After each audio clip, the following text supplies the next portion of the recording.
ایسے انسان کو غسل دلوایا جائے جو کہ 5 وقت کا نمازی ہو، اس کا پانی جمع کیا جائے، اس کے پانی سے اس کو غسل دیا جائے جس کے اوپر نظر لگی ہے. یعنی پہلے تو پتہ چلا ہے تو پھر تو اسی کو نہلائیں گے. اگر نہیں پتہ چل رہا کہ کس کی نظر لگی ہے تو پھر ماں خود بھی اگر 5 وقت کی نمازی ہے تو خود نہا لے اور خود نہا کے پانی جمع کر کے اسی پانی سے اس کو نہلا دے، یعنی اس کے اوپر گرا دے تو آٹومیٹکلی نظر ختم ہو جائے گی. نظر سے بچنے کے لیے نبی کریم صلی اللہ علیہ وسلم نے دعائیں سکھائی ہیں. اگر ہم ان کا پہلے سے ہی اہتمام کرتے رہیں تو پھر کبھی نظر لگ ہی نہیں سکتی. اپنے بچوں کے حوالے سے جو ہمیں دعا ملتی ہے وہ یہ ہے، اعوذ بکلمات اللہ التامات من کل شیطان وحامۃ ومن کل عین لامہ. یہ نظر لگتے وقت نہیں پڑھنی، یہ ڈیلی پڑھنی ہے، صبح شام پڑھنی ہے، دن رات پڑھنی ہے. جب دیکھو اپنے بچے کو کچھ کرتا ہوا یا نہ کرتا ہوا آپ اس کے اوپر دم کر لو یہ دعا پڑھ کے، اعوذ بکلمات اللہ التامات من کل شیطان وحامۃ ومن کل عین لامہ. یہ وہ دعا ہے جو نبی کریم صلی اللہ علیہ وسلم حسن اور حسین پر پڑھ کر دم کیا کرتے تھے. یعنی اتنی جامعہ دعا ہمیں مل گئی کہ جو اللہ کے نبی اپنے نواسوں کے اوپر پڑھ کر دم کیا کرتے تھے. اسی طرح ہمیں سلمہ بیان کرتی ہیں کہ نبی کریم صلی اللہ علیہ وسلم نے اپنے گھر میں ایک لڑکی کے چہرے پر جھائیاں دیکھی تو فرمایا اس کو دم کرواؤ کیونکہ اس کو نظر لگی ہے. یہ حدیث آج میں نے آتے ہی پڑھی ہے، آپ کے یعنی آپ کو پڑھانے سے پہلے پڑھی ہے، اس سے پہلے مجھے نہیں پتا تھا. تو میرے چہرے پہ بھی ہلکی ہلکی جھائیاں ہو رہی تھی تو میں نے کہا اس کا مطلب ہے مجھے بھی کسی کی نظر لگی ہے. تو سم ٹائم سے کچھ ٹائم پہلے سے میں یہ دعا پڑھنے لگی ہوں، اس سے پہلے میں بھی یہ دعا نہیں پڑھتی تھی. یہ بچوں کے لیے، یہ میرے لیے نہیں ہے. میرے لیے کون سی دعا، وہ ایک الگ سے دعا ملتی ہے، اللہم اذہب حرہا و بردہا و مرزہا اعوذ بکلمات اللہ التامات من کل شیطان وحامۃ ومن کل عین لامہ. یہ اپنے لیے دعا ہے. میں انشاءاللہ آپ کو لکھ کر لا دوں گی، پھر آپ سارے لکھ لیجئے گا، ٹھیک ہے نا انشاءاللہ. تو یہ دعا آپ ڈیلی پڑھتے رہیں گے. یعنی میں نے بھی کچھ ٹائم پہلے سے پڑھنا شروع کی اور یہ دعا میری نظروں سے بھی کچھ ٹائم پہلے سے گزری ہے، اس سے پہلے میرے لیے نہیں گزری. یہ جو دعا ہے بچوں والی، یہ تو میرے بچے پیدا ہوتے ہی مجھے نظر آ گئی تھی اور مجھے مل گئی تھی. اس کا پہلے سے ہی مجھے پتا تھا اور یہ میں نے پہلے دن سے ہی ان کے اوپر پڑھ کر دم کرنا شروع کر دی.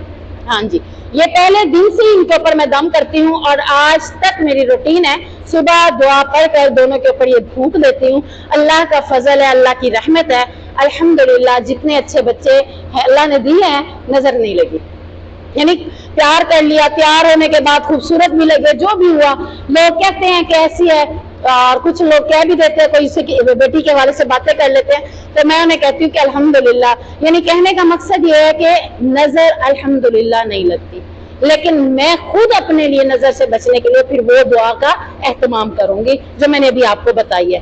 تو مجھے اب یہ احساس ہوا کہ اس دعا کو مجھے پہلے سے ہی پڑھنا چاہیے تھا، کیونکہ میں بہت جگہوں پہ جب جاتی تھی لوگ کہتے تھے کہ آپ شادی شدہ ہیں، اب تو لگتی نہیں ہے شادی شدہ.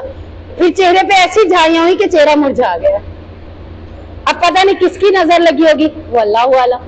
یہ آج مجھے لگا کہ جھائیاں بھی نظر کی وجہ سے لگتی ہیں. میں آپ کو بتا رہی ہوں کینسر کے بارے میں نے پڑھا تھا کہ کینسر بھی نظر کی وجہ سے ہوتا ہے، اور یہ بھی پڑھا تھا کہ نظر کی وجہ سے بے ہوش بھی ہوتا ہے، نظر کی وجہ سے کئی بیماریاں بھی ہوتی ہیں. لیکن یہ بھی میں نے آج پڑھا تو میں حیران ہو گئی کہ اس کا مطلب ہے کہ مجھے کوئی بیماری نہیں ہے تو آٹومیٹکلی میرے ساتھ بھی کوئی ایسا ہی مسئلہ ہے.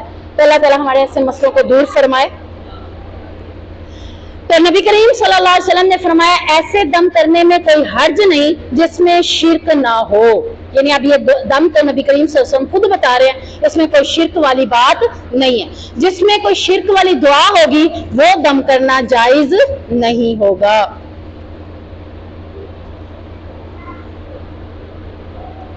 آگے آیت کو دیکھتے ہیں ہم.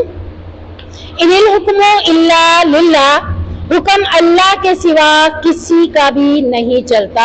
یعنی ہم تدبیریں کر بھی لیں پھر بھی حکم کس کا چلتا ہے؟ اللہ کا. اللہ کا حکم کیا ہے؟ تقدیر. ایسے ہی ہے نا، اللہ کا حکم کیا ہے؟ تقدیر. اور اللہ کے حکم میں ہم نے 2 حکم بھی پڑھے ہوئے ہیں. کتنے حکم ہیں؟ 2. حکم تکوینی، حکم تشریع. حکم تکوینی اور حکم تشریع. حکم تکوینی اور حکم تشریع میں فرق کیا ہے؟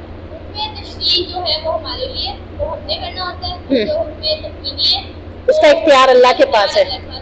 حکم تکوینی میں یہ ہے کہ سورج کب نکلے گا آپ نے نکالنا ہے. آسمان کے اوپر ستارے ہیں، ستارے کب نکلیں گے، چاند کب نکلے گا، یا آسمان اور زمین کے حوالے سے کیا حکم اللہ نے دینا ہے، اللہ نے انہی کو دینا ہے اور انہوں نے پورا کرنا ہے. اس میں آپ کا کوئی عمل دخل نہیں ہے. اسے کہتے ہیں حکم تکوینی، اور اس میں اللہ کا اختیار ہے، آپ کا اختیار نہیں ہے. تو اللہ تبارک و تعالیٰ نے حکم تشریع کس کے لیے رکھا ہے؟ ہمارے لیے. نماز یعنی شریعت میں جتنے بھی احکام ہیں وہ ہمارے لیے ہیں، اس کے اوپر عمل کرنا ہمارا کام ہے کہ ہم نے اس کے اوپر عمل کرنا ہے. حکم تشریع میں بھی کتنے حکم آتے ہیں؟ 2. پہلے حکم میں 2 حکم آتے ہیں، حکم تکوینی اور حکم تشریع. ان باتوں کو ذہن میں رکھ لیں، اس کو یاد کرنے کی ضرورت نہیں ہے. ان کو ذہن میں رکھیں گے تو یہ ہمیشہ آپ کے ذہن میں رہ جائیں گے. حکم تشریع میں مزید 2 حکم آ جاتے ہیں، ٹھیک ہے نا. حکم تشریع میں مزید 2 حکم آتے ہیں. ایک حکم ہے جس میں ہم تدبیر کر سکتے ہیں، اور ایک حکم ایسا ہے جس میں ہم تدبیر نہیں کر سکتے. نماز کا حکم ہے، نماز پڑھیں اٹھ کے، کوئی تدبیر کر سکتے اس میں. روزے کا حکم ہے، اپنی مرضی سے 2 روزے 3 روزے رکھ کے 4 چھوڑ دے، تدبیر کر سکتے ہیں. زکوٰۃ کا حکم ہے، آدھی زکوٰۃ دے دے آدھی چھوڑ دیں، کر سکتے ہیں تدبیر؟ نہیں. یا یہ کہ آج آدھی دیتی ہوں کل اور آدھی دے دوں گی، حالانکہ سال آج پورا ہو گیا، کر سکتی ہوں ایسے؟ نہیں. سال سے پہلے تو ایسا کر سکتی ہوں، سال کے بعد ایسا نہیں کر سکتی. تو یہ کون سے حکم ہے؟ یہ وہ حکم ہے جن میں تدبیر کام نہیں آتی. اور وہ کون سا حکم ہے جس میں تدبیر چل سکتی ہے؟ مثال کے طور پر وہ حکم جیسا کہ جہاد کا حکم ہے، اللہ کی طرف سے جہاد کا حکم ہے کہ جہاد کرنا ہے. آپ صلی اللہ علیہ وسلم کے دور سے جہاد چلا آ رہا ہے. آپ صلی اللہ علیہ وسلم نے جہاد کس چیز سے کیا تھا؟ تلواروں سے. ایسے ہی ہے نا، تلوار کے ساتھ جہاد کیا تھا. آج ہم اس میں تدبیر کر سکتے ہیں. آج جہاد تلواروں سے نہیں ہوگا، آج میزائلوں سے ہو رہا ہے، آج بم بلاسٹ ہو رہے ہیں. ایسے ہی ہے نا، گنیں چلتی ہیں تو چلتی ہی رہتی ہیں، تلواروں سے آج جہاد نہیں ہو رہا. تو یہ تدبیر ہم اس میں کر سکتے ہیں. یعنی اللہ کہہ رہا حکم دے رہا جہاد کرو. اب نبی کریم صلی اللہ علیہ وسلم نے جہاد کیا تلوار کے ساتھ، اب ہم کہہ کے ہم بھی تلوار کے ساتھ کریں. تلوار کے ساتھ تو سامنے جب کوئی آئے گا تو تبھی ہوگا نا. اب جنگ کیسے ہو رہی ہے؟ میزائلوں کے ساتھ. جنگ میں تدبیر کی جا سکتی ہے. پہلے جنگ لڑی جاتی تھی گھوڑوں کے اوپر، اب جنگ گھوڑوں کے اوپر نہیں لڑی جاتی. اب جنگ جہازوں کے اوپر بھی لڑی جاتی ہے، جہازوں کے ذریعے بھی لڑی جاتی ہے. پہلے لوگ علم سیکھنے کے لیے آتے تھے، ایک حدیث کو سیکھنے کے لیے اونٹوں کے اوپر گھوڑوں کے اوپر سفر کر کے آیا کرتے تھے. آج آپ علم حاصل کرنے کے لیے بائک کا استعمال کر لیں، سائیکل کا استعمال کر لیں، تو یہ حرام تو نہیں ہے؟ اس میں آپ تدبیر کر سکتے ہیں. یعنی کچھ حکم ایسے ہیں جن میں آپ تدبیر کر سکتے ہیں اور کچھ میں آپ تدبیر نہیں کر سکتے. تو یہ دونوں حکم کس میں آ جائیں گے؟ تشریعی حکم میں. شریعت کے احکامات میں سے کچھ میں آپ تدبیر کر سکتے ہیں، کچھ میں آپ تدبیر نہیں کر سکتے. حضرت یعقوب علیہ السلام نے تدبیر کی، نماز میں کی ہے، روزے میں کی ہے، کس چیز میں کی ہے؟ دروازے سے گزرنے کے لیے، ایک ہی دروازے سے نہ گزرنا، اس میں تدبیر کی ہے. مختلف دروازوں سے تم نے گزرنا ہے، تو یہ تدبیر کی جا سکتی ہے، اس میں کوئی حرج نہیں ہے. تو یہ سارے معاملات ہیں، اس کی ساری سمجھ آ گئی. آگے دیکھیں ہم. علیہ توکلت، میں نے اسی پر بھروسہ کیا. کون کہہ رہے ہیں؟ حضرت یعقوب علیہ السلام، کہ میں نے تو اسی پر بھروسہ کیا. توکل کسے کہتے ہیں؟ بھروسے کو. اور بھروسہ کیا ہوتا ہے؟ کہ توکل وہ ہے کہ میں اپنی لائف کو سکسیسفل گزارنے کے لیے، یعنی کامیاب لائف گزارنے کے لیے ہر وہ کام کروں جو مجھے کرنا چاہیے، یعنی جو مجھے بس میں ہے. جو آپ کے بس میں، آپ وہ سارے کام کر سکتی ہیں. اور پھر امید کس پر رکھیں گے؟ اللہ پر. یعنی آپ کے اختیار میں کیا ہے؟ دعا کرنا. آپ کر سکتی ہیں نا دعا. آپ اپنی سکسیسفل لائف گزارنے کے لیے دعا کر سکتے ہیں، یا اللہ مجھے کامیاب زندگی عطا کر دے. ربنا آتنا فی الدنیا حسنہ. آپ نے دعا کر لیا. اب دعا کرنے کے بعد آپ کو کیا کرنا ہے؟ توکل. توکل نہیں کریں گے تو معاملہ الٹ جائے گا. تو آپ کے اختیار میں کیا ہے، آپ کے بس میں جتنا کام ہے آپ وہ کر لیں، اس کے بعد ہم اللہ پر بھروسہ کر لیں، یعنی اپنے اختیارات کو استعمال کر کے ہی بھروسہ کریں گے، ورنہ یہ نہیں ہے کہ فرسٹ آنا ہوگا تو آ جاؤں گی، میں دعا کیوں کروں؟ ہاں جی بھائی، اب میں اللہ پر اتنا بڑا بھروسہ بھی نہ کرنے بیٹھ جاؤں کہ جو میرے اختیار میں میں وہ تو کروں، میں تیاری بھی نہ کروں، میں محنت بھی نہ کروں، میں دعا بھی نہ کروں، اور میں کہوں کہ کتاب تو اٹھائی تھی، کھولی تھی، بند کر دی، اب میرا توکل اللہ پر ہے، اللہ مجھے ضرور کامیابی دے گا۔ وہ کیسے کامیابی دے گا؟ آپ کے اختیار میں کیا تھا؟ آپ نے پڑھنا تھا، آپ کے اختیار میں کیا تھا؟ دعا کرنی تھی، پھر اللہ پر توکل کرنا تھا۔ یعنی اونٹ آپ نے ایسے ہی بغیر رسی کے باندھ دیا، باندھا نہیں ہے، بغیر رسی کے اسے چھوڑ دیا اور کہا کہ میں نے اللہ پر بھروسہ کیا، اللہ پر توکل کیا، یہ اونٹ کہیں نہیں جائے گا۔ اللہ پہلے حکم کیا ہے؟ پہلے آپ اپنے اختیارات استعمال کریں۔ آپ کے اختیارات کیا ہیں کہ آپ اسے باندھیں، یعنی ہر کام میں، اسی طرح یہ صرف ان کاموں میں نہیں ہے، ہر کام میں پہلے آپ اپنے اختیارات استعمال کریں، پھر اللہ پر بھروسہ کریں، اللہ آپ کے اس کام کو آپ کے لیے آسان کر دے گا۔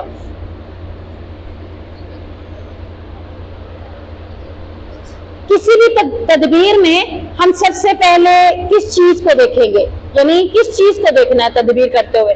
تقدیر کو بھی دیکھنا ہے۔ ہم تدبیر جو کر رہے ہیں یہ بھی ذہن میں رکھنا ہے کہ یہ تو میری ایک تدبیر ہے، ایک حکمت عملی ہے، اگر اللہ نے چاہا ہوگا تو ایسا ہوگا، اللہ نہیں چاہے گا تو ایسا نہیں ہوگا۔ تو یہ آپ کی تقدیر، یعنی تدبیر میں بھی آپ نے پہلے کس کو دیکھنا ہے؟ تقدیر کو ذہن میں رکھنا ہے کہ اگر تقدیر میں لکھا ہوگا تو ہو جائے گا، نہیں لکھا تو آپ کی تدبیر کارگر ثابت ہو جائے گی۔ اب تو بارش ہو رہی ہے نا، تو سو ہونے دو، ہم اپنا مکمل ہی کر لیں۔ وَعَلَيْهِ فَلْيَتَوَكَّلِ الْمُتَوَكِّلُونَ، اور اسی پر لازم ہے کہ بھروسہ کرنے والے بھروسہ بھی کریں، یعنی انہیں چاہیے کہ وہ اللہ پر ہی بھروسہ کریں۔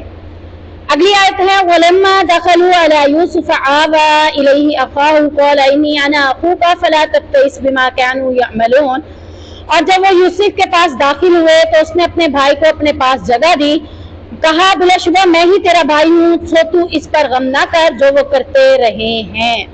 یعنی اب یہاں پر یوسف علیہ السلام کو وہ لے کر بنیامین کے پاس آ گئے ہیں، اور بنیامین جیسے ہی حضرت یوسف علیہ السلام کے پاس آیا، اب یہاں پہ کسی نے آ کر حضرت یوسف کو بتایا ہے کہ بنیامین آ گیا، یا کسی کو پتا تھا کہ بنیامین نے آنا ہے؟ کون دیکھ رہا ہے؟ خود نہیں، حضرت یوسف علیہ السلام خود دیکھ رہے ہیں نا، انہیں پتا چل گیا کہ بنیامین آ چکا ہے۔ ہم نے پیچھے پڑھا تھا کہ لیڈر کون ہوتا ہے؟ جو مانیٹرنگ بھی خود کرتا ہے، لیڈنگ بھی خود کرتا ہے، مانیٹرنگ بھی خود کرتا ہے، خود دیکھتا ہے، کسی نے آ کے نہیں بتایا کہ بنیامین آ رہا ہے، خود مانیٹرنگ کر رہے ہیں۔ مانیٹرنگ کرتے کیا کر رہے ہیں؟ جب یوسف کے بھائی بنیامین کو آپ کے پاس پہنچائے لے آئے تو آپ نے، یعنی حضرت یوسف علیہ السلام نے ان کی خوب خدمت کی، یعنی مہمان نوازی کی۔ خوب خاتم دعوت سے مراد یہ بھی ہے کہ اچھا کھانا ضیافت دیا انہیں، اور کھانا کھلانے کے ساتھ ساتھ کیا کیا؟ بنیامین کو کسی بہانے سے اپنے پاس بلا کر بٹھایا اور سارا ماجرا انہیں بتا دیا۔ بنیامین بھی حضرت یوسف کو پہچانے نہیں تھے، وہ تو یہی کہہ رہے تھے وزیر مصر ہے، ہم ان کے پاس غلہ لینے آئے ہیں۔ اب بنیامین کو وہ کسی بہانے سے اپنے بالکل قریب بلا لیا، اپنے بالکل قریب بلانے کے بعد اسے کہا کہ میں تمہارا ایک بھائی ہے، انہوں نے کہا، یعنی جس طرح انہوں نے اپنے آپس میں گفتگو کی ہوگی کہ حضرت یوسف ہے، کہا میں ہی تمہارا وہ بھائی یوسف ہوں، یعنی انی انا اخوک، میں ہی تمہارا بھائی ہوں۔ فلا تبتئس، اب غم نہیں کرنا اس بات کے اوپر۔ کیا غم تھا؟ یوسف کے کھو جانے کا غم انہیں ہمیشہ غمگین کیے رکھتا تھا، تو یہ غم انہیں بہت زیادہ تھا۔ یہ ادھر اصل میں وہ صحیح 68 آیت رہ گئی۔ وَلَمَّا دَخَلُوا مِنْ حَيْثُ أَمَرَهُمْ أَبُوهُمْ، اور جب وہ داخل ہوئے جہاں سے ان کے باپ نے انہیں حکم دیا تھا، مَا كَانَ يُغْنِي عَنْهُمْ مِنَ اللَّهِ مِنْ شَيْءٍ، وہ ان سے اللہ کی طرف سے آنے والی کسی چیز کو ہٹا نہ سکتا تھا. الا حاجتن فی نفس یعقوب قضاها، مگر یعقوب کے دل میں ایک خواہش تھی جو اس نے پوری کر لی. یعنی اپنے باپ کے کہنے کے مطابق وہ ایک ہی دروازے سے داخل نہ ہوئے، اور مزید یہ بھی کہہ رہے ہیں کہ اللہ نے اگر ان کی تقدیر میں کچھ لکھا ہے تو اس کو ٹال نہیں سکتے تھے، لیکن اپنے باپ کی نصیحت کو وہ نصیحت سمجھتے ہوئے مختلف دروازوں سے گزرے. انہ لذو علم لما علمناہ، اور بلا شبہ یقیناً وہ بڑے علم والا ہے. کون بڑے علم والا ہے؟ حضرت یعقوب علیہ السلام کے بارے میں کہا جا رہا ہے کہ وہ صاحب علم ہے، جانتے ہیں ان باتوں کو کہ یہ باتیں ان کے حق میں بہتر نہیں تھی. اور اس کے ساتھ ساتھ وہ کیا جانتے تھے؟ وہ تدبیر کر رہے تھے، ساتھ میں یہ بھی کہہ رہے تھے کہ اللہ کے حکم کو میں ٹال نہیں سکتا. یعنی تقدیر کے بارے میں بھی انہیں علم تھا کہ تقدیر میں جو لکھا ہے وہ ہو کر رہے گا. وَلَكِنَّ أَكْثَرَ النَّاسِ لَا يَعْلَمُونَ، لیکن اکثر لوگ تقدیر کے بارے میں یقین نہیں رکھتے یا تقدیر کے بارے میں علم نہیں رکھتے، وہ ایسی باتوں کو نہیں جانتے. چلیں اب اگلی آیت ہو چکی ہے، اس کو دوبارہ نہیں ریپیٹ کرتے کہ بھائی کے پاس پہنچ گیا اور اسے کہا کہ تم غم بھی نہ کرو. اب یہاں ہم دیکھتے ہیں کہ ہم سارا قصہ حضرت یوسف علیہ السلام کا پڑھ رہے ہیں، تو اس قصے میں اللہ ہمیں سکھانا کیا چاہتا ہے؟ کئی قسم کے دلائل دے رہا، ہمیں دلیلیں دے رہا ہے. یعنی قرآن کی کوئی بھی آیت آپ سیکھیں گے، کوئی بھی صورت آپ سیکھیں گے، وہ آپ کو دلیلیں دے رہا ہے کہ کیسے بات کرنی ہے، کسی سے گفتگو کرنی ہے تو کیسے کرنی ہے. حضرت یوسف علیہ السلام نے اگر خوابوں کی تعبیر بتائی تو دلیل دی. کیسے دلیل دی؟ اللہ کی وحدانیت کی دلیلیں دی، پھر انہیں خواب کے بارے میں بتایا. یعنی یہ بار بار ہمیں سکھایا جا رہا ہے، صرف آپ نے قرآن سیکھ کر اپنے لیے اخذ نہیں کرنا، بلکہ آپ نے دلیلیں بھی اس میں سے نکالنی ہے کہ کسی کو ہم اگر کوئی بات کرے تو اس کو ٹھوس دلیل بھی ہم دکھا سکیں. یعنی آپ کے بارے میں، آپ سے کوئی تقدیر کے بارے میں گفتگو کر رہا ہے، آپ اسے اپنے دلائل تو دے رہے ہیں، اپنی باتوں کو بتا رہے ہیں، لیکن آپ کے پاس اتھینٹک دلیل کون سی ہے؟ قرآن کیا کہہ رہا ہے تقدیر کے بارے میں؟ کہ اللہ کہہ رہا ہے ما کان یغنی عنہم من اللہ من شیء، کہ اللہ نے جو تمہارے بارے میں لکھ دیا ہے اس کو کوئی ہٹا نہیں سکتا. یہ ہم اس کو دلیل دے سکتے ہیں کہ دیکھو یہ اللہ تقدیر کے بارے میں تمہیں دلیل دے رہا ہے. تو قرآن پڑھنے کے ساتھ ساتھ ہم نے کیا کرنا ہے؟ دلیلیں بھی نکالنی ہے کہ کسی کو ہم نے کون سی دلیل دینی ہے، کسی کو سمجھانے کے لیے. اب تدبیر کے لیے بھی آپ دلیلیں دیں گے. کوئی کہے گا کہ نہیں میں تو تدبیر نہیں کرتا جب تقدیر میں لکھا ہے، تو آپ اسے تدبیر کے لیے کیا دلیل دیں گے؟ کہ دیکھیں حضرت یعقوب نے تدبیر کی ہے، یہ دلیل ہے ہمارے پاس کہ پیغمبر ہو کے تدبیر کر رہے ہیں اور تدبیر کے بعد تقدیر کے اوپر یقین کر رہے ہیں. تو یہ دلیلیں ہمارے پاس، یہ صرف قصہ نہیں ہے ہمارے پاس، اس کے اندر ہمارے لیے سیکھنے کے لیے بہت سی باتیں موجود ہیں. اگر کبھی کل کو ہمارا کسی غیر مسلم کے ساتھ واسطہ پڑتا ہے اور وہ ہم سے پوچھتا ہے اسلام کے بارے میں، دین کے بارے میں، تو ہمارے پاس کیا ہوں گے؟ دلائل. اگر ہمارے پاس دلیلیں ہوں گی تو ہم انہیں صحیح طریقے سے سکھا سکیں گے، اور وہ ہماری وہ دلیلیں سن کر مسلمان بھی ہو جائے گا.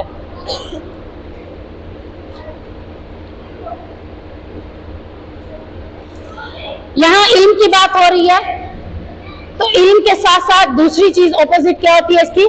جہالت. یہاں علم دیا حضرت یعقوب علیہ السلام کو، اور ایک ایسا بھی ہے جس کو علم نہیں دیا جاتا، اسے کیا کہا جاتا ہے؟ جاہل کہا جاتا ہے. جہالت کی کتنی قسمیں ہوتی ہیں اور کون کون سی ہوتی ہیں؟ اس کے بارے میں آتا ہے کہ جہالت کی 2 قسمیں ہیں. یعنی ہم جاہل شخص کو جاہل تو کہہ دیتے ہیں، پر ہم اس میں یہ گیس نہیں کر سکتے کہ یہ جہالت کی کس رتبے پر ہے.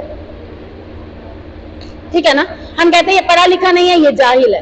اب ہم دیکھیں گے کہ جاہل بھی 2 قسم کے ہوتے ہیں، جہالت میں بھی 2 قسمیں ہیں. نمبر 1 جہل بسیط، بے سین یہ توئیں، بسیط.